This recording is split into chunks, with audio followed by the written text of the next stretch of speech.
Now, you might recall that when the delegates were sent to Philadelphia, they were given one job. Their job was to go through and simply revise the Articles of Confederation. Nothing fancy, just go through, take a look at what the real world had actually been like, and then make the Articles conform to reality. And so, with the simple task of revising the Articles of Confederation, the very first thing that the delegates did was they decided to scrap the Articles of Confederation totally and start over building a brand new constitution. This was, as I mentioned before, something referred to as extra legal. It wasn't exactly illegal, but it wasn't exactly legal either.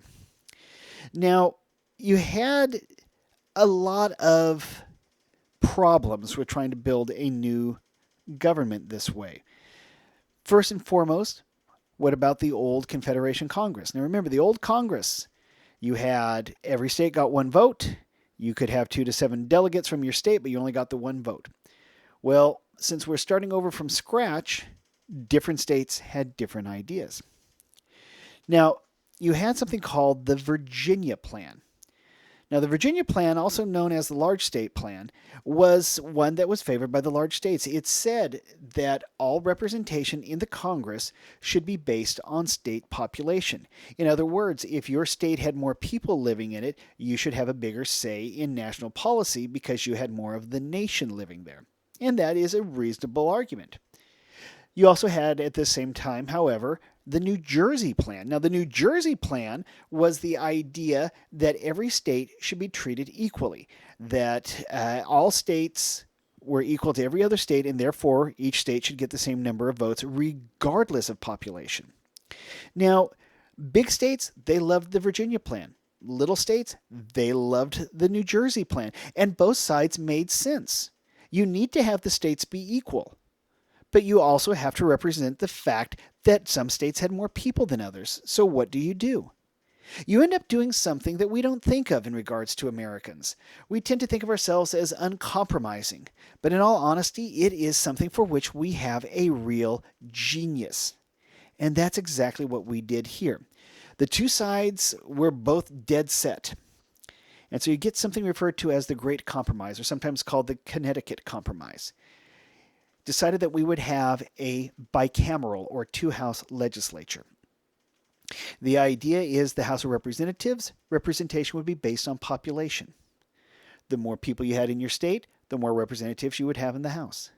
But the Senate was not going to be that way. The Senate was going to be each state got 2 representatives, period. That way you made both sides happy. And in order for any kind of bill to actually get through the Congress and to the desk of the president to be signed into law, it had to pass in the exact same form in both houses. So this was a way that the population would be represented in the House and the states would be represented in the Senate. Both sides were okay with this. They were happy, and this is what went down into the Constitution, and it is the system we still have to this day. All of the states, with one exception, use a bicameral legislature. California, for example, has the state assembly and the state senate. The only state that doesn't have a bicameral, that has a unicameral legislature, is Nebraska. And so it is up to each state how they want to do it. It's just 49 chose the bicameral route. So that's what we were going to do here. We were going to create a bicameral legislature. Another thing, all tax bills would actually start in the House of Representatives. The reason for this, the reason that the House would have power of the purse, was the fact that that was closer to the people. The House would be up for re-election every 2 years. They would represent a smaller number of people. They wouldn't represent the states as a whole. They would represent the people.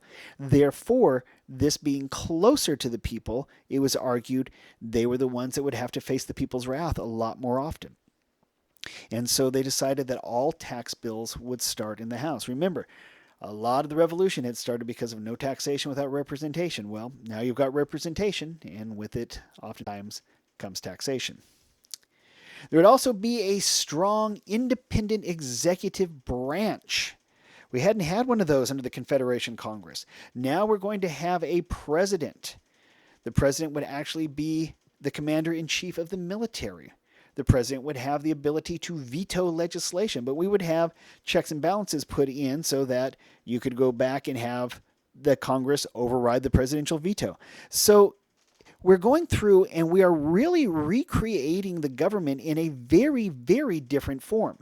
You're going to have, for the first time, a national judiciary. You're going to have a single leader, even though this was a source of great fear at the time that they could become a tyrant.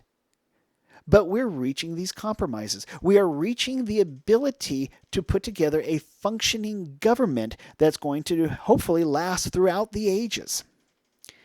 Another compromise was the election of the president through something called the Electoral College.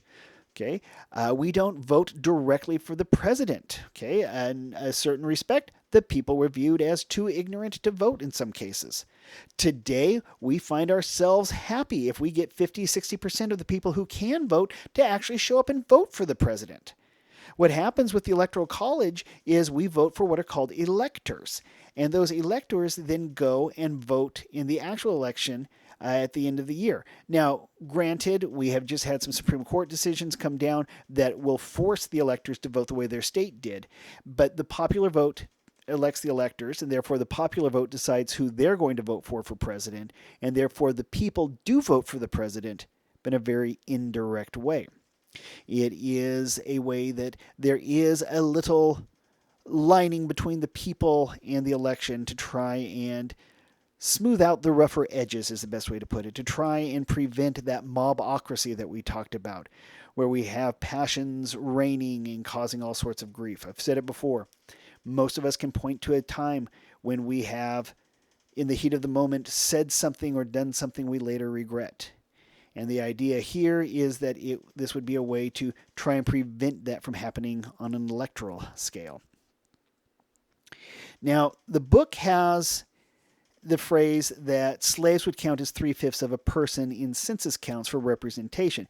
Now, there is some argument over that. What it actually says is, in regards to representation, that they would count 3 out of every 5 people who were bound for a term of service. They didn't actually use the word slave, but for all intents and purposes, they said they would count 3 out of 5. So you could make the argument that, yes, they were counting each slave as 3/5, but the reading of it really could come across more as they were going to count 60% of the total slave population.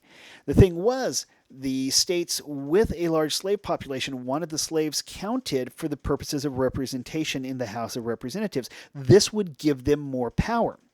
In the North, they didn't want any of the slaves counted for representation purposes, but they had to, again, come up with some kind of compromise they could hammer out, and in this case, they came up with the 3/5 compromise.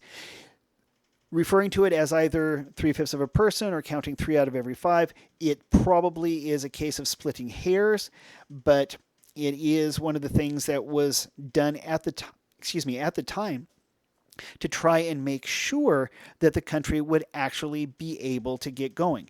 It was a foregone conclusion that without both the slave and free states working together, the new nation probably would not survive long.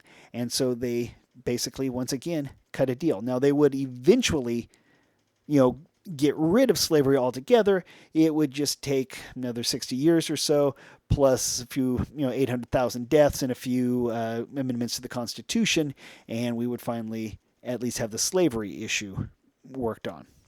Constitution also went through and enabled the state to shut off the importation of slaves after 1807. It became illegal to trade slaves internationally. In other words, you couldn't go through and still be enslaving people, say in Africa, bringing them to the New World, and selling them at that point in time.